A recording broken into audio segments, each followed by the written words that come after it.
All right, everybody, welcome back to Sad Jam's interviews. Been away for a while, but happy to have him back. And our first guest for kicking it off is Max from Robo Pumpkin. Super excited to have him on here. But yeah, before we dive in, just want to give you a little heads up about Robo Pumpkin and Max. Max grew up in Abu Dhabi and currently lives in Boston. In high school, he became really addicted to like Midwest emo, Midwest emo music, and wanted to just give it a crack himself. And he gained a unique playing style from just trying to replicate the twinkly math rock sound with only a bass guitar. Just due to the fact that he only owned a bass guitar and he began recording all of his music with a bass as the only melodic instrument. But yeah, he's just put out Galaxy Boys 2, The Happiest Mask. We're just really excited to have you on here, Max. Thanks for taking the time. But yeah, in your bio, you really said you fell into like Midwest emo music growing up. Were there any like specific bands or like albums that really stuck with you? And if like, what were your favorite bands growing up? I think the most impactful album was Please Be Nice by Camping in Alaska. Okay. That I listened to that so much, especially in high school. Do you still have it like on repeat or like are you still dive into it? I got Bandcamp locked and loaded whenever I'm feeling it. I was just actually listening to Algernon Cadwallader. Oh, hell yeah. Algernon Cadwallader. I never know how to pronounce it. I talked to the guitarist once because the first thing I did was ask him how to pronounce it. It's Algernon because apparently it's a guy that was like a mayor of their town. Oh, yeah, love Algernon. I would also say like look at my music. Lately I've been really into like bands like American Beauty. Okay. Yeah, that's been really inspiring to me. I love how effortlessly they make their music sound. Like I feel like all their riffs and stuff, it feels like they're doing it without even trying, but it's so good. So yeah. Have you, I mean, it looks like you got like are those like cassettes back there? Are you really big, like cassettes? Yeah, I'm way into cassettes. And also, is that a Teenage Halloween? Oh yeah. Oh, I just got that. There's a record store in Boston now called Wanna Hear It Records. They had that. I was really excited. So that was cool. That one was so sick and it got like a ton of love. So I'm super happy for that. That's cool. That's cool. All great fans. So we just mentioned that you released Galaxy Boys 2, The Happiest Mask. I mean, I've listened to it like a handful of times and I found it on Bandcamp, which was awesome and lucky for me. But I guess from your point of view, what's like the album about? I feel like there's a ton of things going on with it and it's like a perfect ode to like Midwest emo. So I just wanted to get like your thoughts on it. I think it's about my life. I kind of I tried to make both of them like Galaxy Boys 1 and 2 like a I don't know, kind of a story about my life and like a relationship that I was in. And I tried to make this one a little bit more cohesive than the first one. I feel like the first one was like it felt like a lot more rushed. Okay. Even though it was this one was way more rushed, like actually. But the first one I finished like 5 months before I released it. But this one I finished it a while ago, but I released it on a whim because I was waiting to record drums with my friend Justin, who I live with. He's the drummer, but yeah, I get a lot of like when I make music, I try to make it sound like, especially originally, sound like the genre rather than just like writing something, which I kind of think is can be lame because like a lot of people I talk to, they just kind of like write music and it falls under the Midwest emo category. But I definitely like try to do it for sure.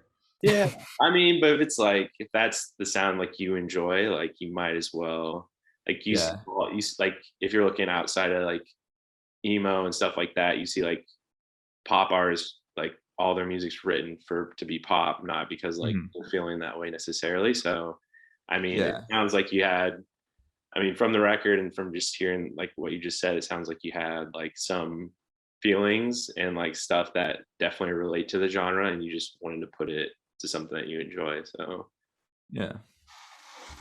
but yeah, I was gonna mention like I was listening to Galaxy Boys 1, 2 as well. But if like you said, like that one, the second one was more rushed. It definitely feels like you grew as like a musician from the first one to the second one. It just feels more full. Like the second one feels a little fuller. I'm not saying anything bad about the first one, but it just feels like there's quite a bit of difference. Like you grew over the span of a year. Yeah. I like to think so. I wish that I could release the music quicker than the process takes. That's the one thing that's annoying about music. It's like because like I that album come out like I don't know like 3 weeks ago I think, and Yeah, I wrote it like almost a year ago now, and so it's like I get really frustrated with the process because like when I write something, I want people to hear it right away, but yeah, like that can never be the case, especially for an LP. And that's why I'll like make an EP over the weekend and just like that's crazy. put it out of nowhere because I get so frustrated with like because like when everyone like when Galaxy Boys 1 was the only thing that was out, I had already written Galaxy Boys 2, and I felt like I had grown so much, but like no one could know that. And Yeah, so it was really annoying. And so when I release it, it's cool. And I feel like I've grown a lot since then as well, since Galaxy Boys 2, even though it just came out.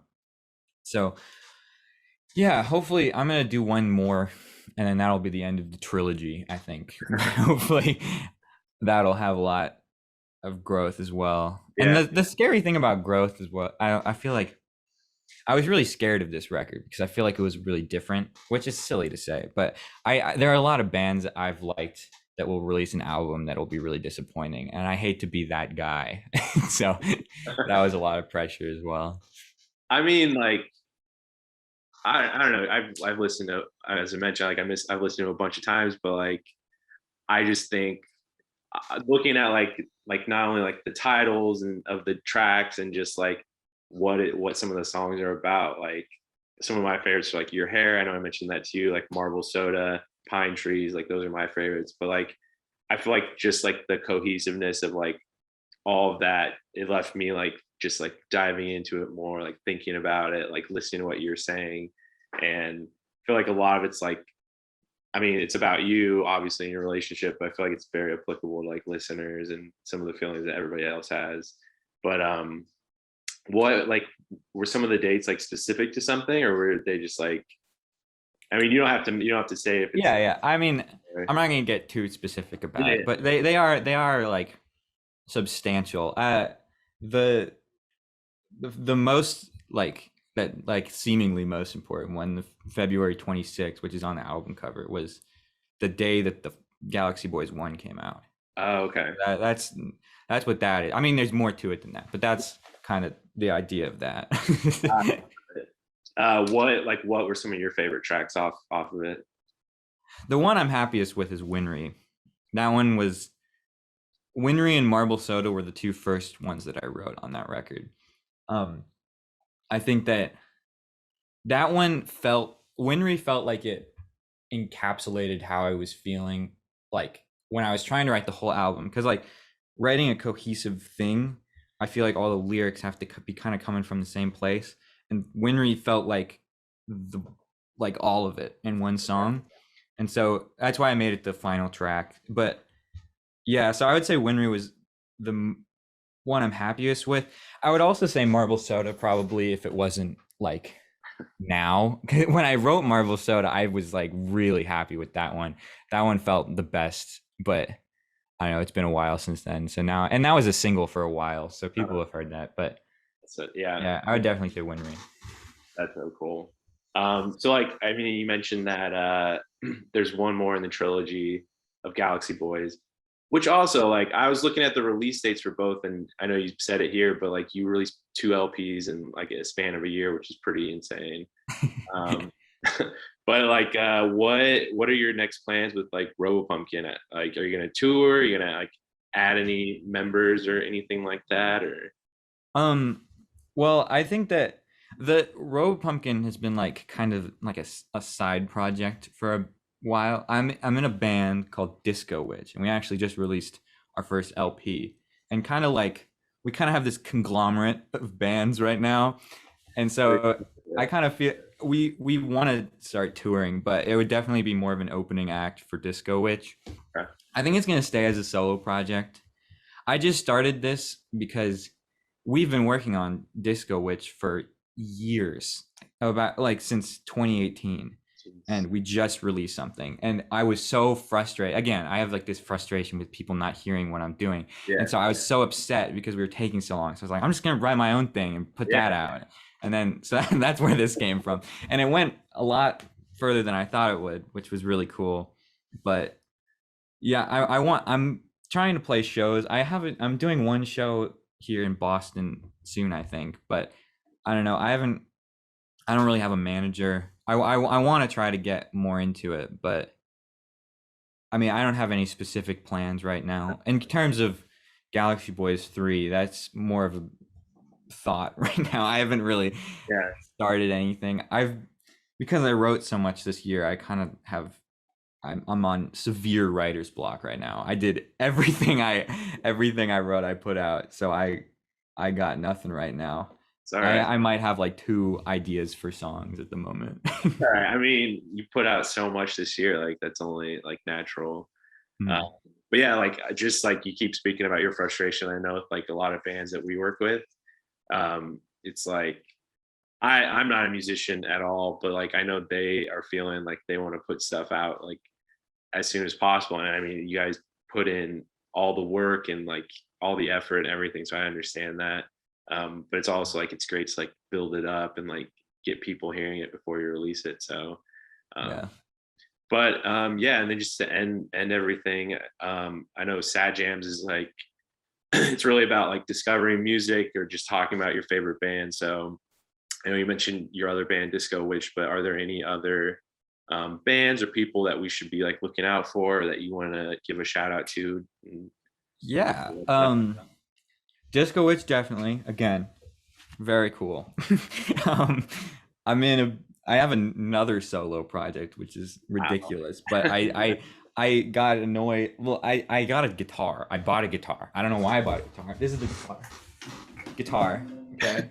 I bought it for like $50 at Guitar Center. All right. And I was like, now I want to make music with guitar, but I can't do that in Robo Pumpkin because then that's like the whole thing. So I have another solo project called Crabbing that I have two songs on. I think it was on one of your playlists a I bit was ago. gonna say, yeah, definitely. And then a friend from high school named Shamus and I have a band called Chippin' for Albatross.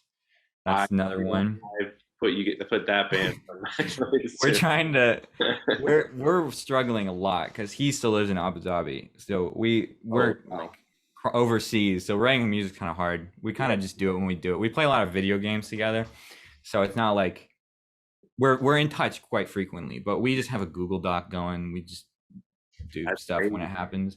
Our drummer Justin, he's also the drummer of Disco Witch. He has a solo project called Majuro.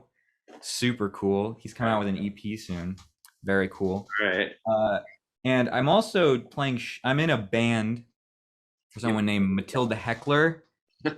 They're doing a lot of shows in Boston. It's like feminist emo stuff. They haven't released anything yet. They're going to soon, and I'm gonna play bass on it. So that's Oh yeah. awesome. You are in Yeah, so many projects. keeping myself busy. Cool though. It's cool though.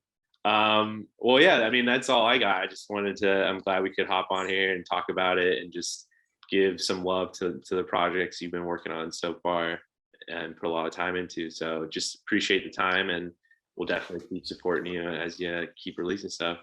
Yeah, thank you for having me. This was awesome. Of course, of course. Well, we'll talk to you later then. All right.